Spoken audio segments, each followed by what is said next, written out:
Ngayong araw na nga yung start ng pasukan nila Athena, kaya naman ito't maaga nga ako nagising para lumabas at bumili ng almusal niya. Sopas nga lang yung binili ko sa kanya na merong itlog para nga kahit papano ay mainitan naman yung sikmura niya bago nga siya maligo. Nauna na nga akong mag-almusal bago ko i-prepare yung almusal niya at bago ko siya gisingin para nga habang nag-aalmusal siya ako naman ay nag-aasikaso na ng mga gamit niya. Gusto ko talaga sanang magluto ng breakfast niya kaya lang walang stock yung ref namin. Meron naman kaming tinapay at saka itlog pero yun kasi yung plano kong ipabaon sa kanya ngayong araw. Total naman, medyo heavy naman itong breakfast niya, kaya naman sa baon niya ay hindi na ganun ka-heavy. Ibinigay ko na nga kay Athena yung sopas niya at habang nag-aalmusal nga siya, ako naman ay nagpatulong na dito kay Daddy para ikabit yung hook dito sa may pader. Pagsasabitan kasi to ng uniform ni Athena para naman makapagplansya ako ng maayos. Buti na nga lang marami kaming hook dito kaya naman madali na lang sa amin na maglagay ng sabitan dito.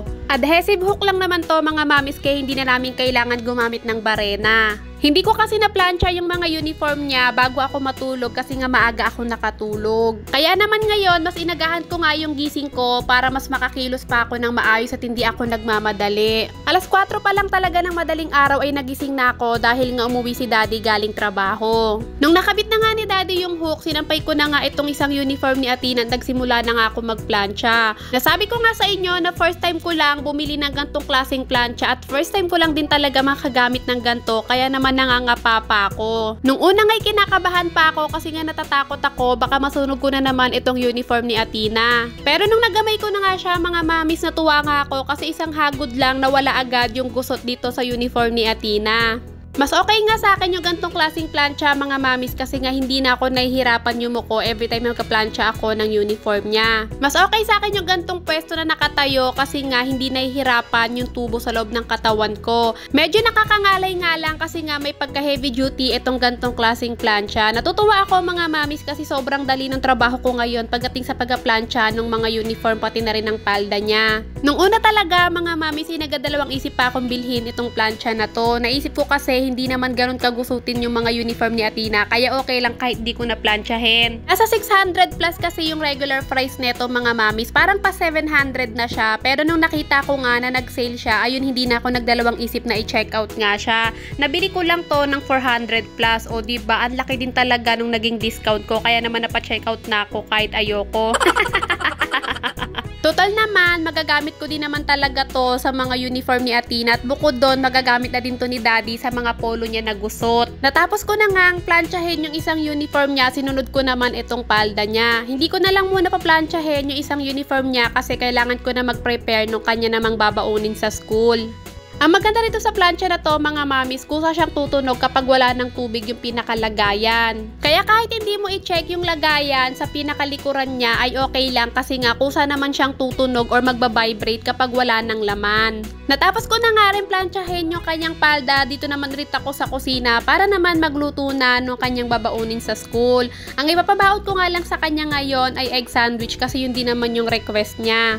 Buti na lang talaga, bago ko pa malaman na pasukan na ni Athena ngayong araw, nakabili na kami ng itlog, tinapay naman ay hindi kami talaga nawawalan. Hindi ko rin kasi talaga planong pabaunin si Athena ng kanin ngayong araw dahil nga first day of school niya. Gusto kasi ni Athena matapos niya agad yung kanyang pagkain pag break time para nga may chance pa siyang makipagkwentuhan na makipaglaro sa mga classmate niya. At saka total naman mga mami, sa shortened period pa lang sila ngayon. After 1 week, dun pa lang sila magiging regular class. Isang egg sandwich lang naman yung ipapabaon ko sa kanya. Nilagyan ko lang ng mayo pati ng konting ketchup kasi paborito niya talaga yan. Pagkatapos, naglagay lang din ako ng cheese. Ginadgad ko na nga lang yung cheese mga mamis para nga mas maganda yung lapat niya doon sa may itlog. Pati na rin hindi siya ganun malaglag kapag nasa tasty. At dahil nga meron naman ako ditong wax paper or parchment paper, nilagyan ko para hindi mahirap si Athena kapag kakainin na niya.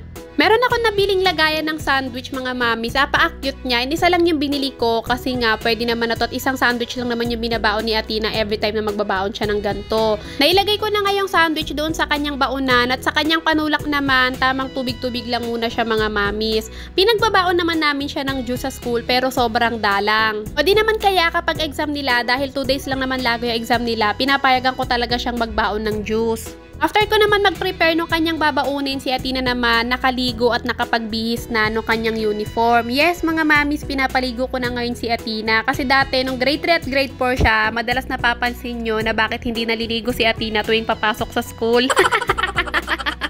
Gabi pa lang kasi talaga mga mamis ay pinapaligo na namin siya noon. Pero ngayon nga, binago na namin. Sabi namin, tuwing umaga ay kailangan niyang maligo na.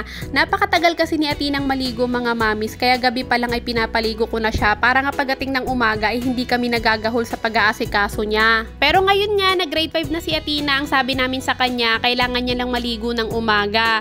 8 AM yung pasok ni Athena pero 5 pa lang ay nagigising na siya dahil 30 minutes yung almusal niya at pagkatapos yung ligo naman niya ay 1 oras.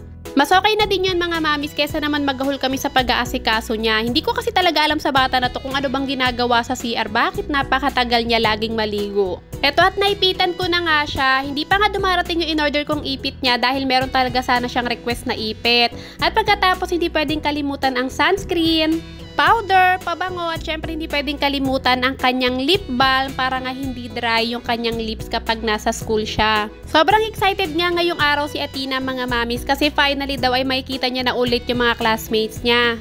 Yung mga classmate naman niya ng grade 3 at grade 4, yun pa din naman yung classmate niya ngayong taon. Sobrang na-miss daw kasi niya talaga yung mga classmates niya kaya sobrang excited siyang pumasok.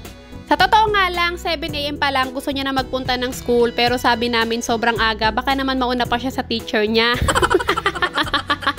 Pagkatapos ko nga siyang asikasuhin, inilagay ko na nga dito sa bag niya yung baon niyang sandwich. Hindi ko muna inilagay sa kanyang lunch bag kasi maliit lang naman to at kasya naman dito sa kanyang bag. At habang busy naman ako dito sa bag niya, ito namang si Athena, busy naman ikabit lahat ng mga bracelet niya. Siya lang ang gumawa ng lahat ng bracelet na yan mga mamis at hindi talaga pwedeng hindi niya maisuot yung mga yan. Plano niya atang punuin yung magkabila ang braso niya ng mga bracelet ng mga pinaggagawa niya. Pero hindi mahilig si Athena sa kwintas pati na rin sa hikaw mga mamis kasi mabilis magkasugat yung tenga niya. Nung naisuot naman na niya lahat ng bracelet niya, itong at pinaupo ko na siya dito sa sofa at sabi ko ako nang maglalagay ng medyas pati na rin ng sapatos sa kanya. Hindi na ako tinulungan ni Daddy mag-asikaso kay Athena kasi nga kakauwi niya lang galing trabaho at bukod doon siya naman yung maghahatid kay Athena. Ako talaga na sanang maghahatid para nga makatulog na si Daddy pero kanina talaga pagdating ni Daddy ay meron akong naramdaman na masakit na part sa katawan ko. Kaya naman bago talaga ako mag-asikaso ng almusal ni Athena ay humiga talaga muna ulit ako para nga makapagpahinga ng konti. Kaya nga ito kahit antok na talaga si Daddy, inantay talaga muna niyang matapos kung maasikaso si Athena para nga siya na lang yung maghahatid at ako'y dito na lang sa loob ng bahay. Mahirap na kasi baka dun pa ako biglang bumagsak sa labas at pagkatapos wala namang naakilala sa amin dito at hindi alam ni Daddy, diba? Kaya naman niya yung first day of school ni Athena at sa isang buong week ay siya muna yung maghahatid sundo kay Athena pero ako na muna yung mag-aasikaso. Eto at super ready na nga yung estudyante namin at super duper excited talaga siya kaya naman minamadali niya na yung daddy niya. Hindi nga pala silang magmumotor ngayon, ang sabi ni Daddy every time niyahatid niya si Athena ay maglalakad lang sila para nga pinaka-exercise na rin nilang dalawa. Maraming beses ko naman nang inulit sa inyo mga mamis na halos kapitbahay lang talaga namin yung school nila Athena. Pero hindi pa rin kasi talaga namin kayang papasukin mag-isa si Athena kahit likod lang ng apartment namin yung school niya. Sa pagsusundo naman mga mamis, hindi talaga pinapalabas ng school kapag walang sundo lalo na kapag elementary pa lang. Buti sana kapag high school na okay lang na umuwi mag-isa yung estudyante.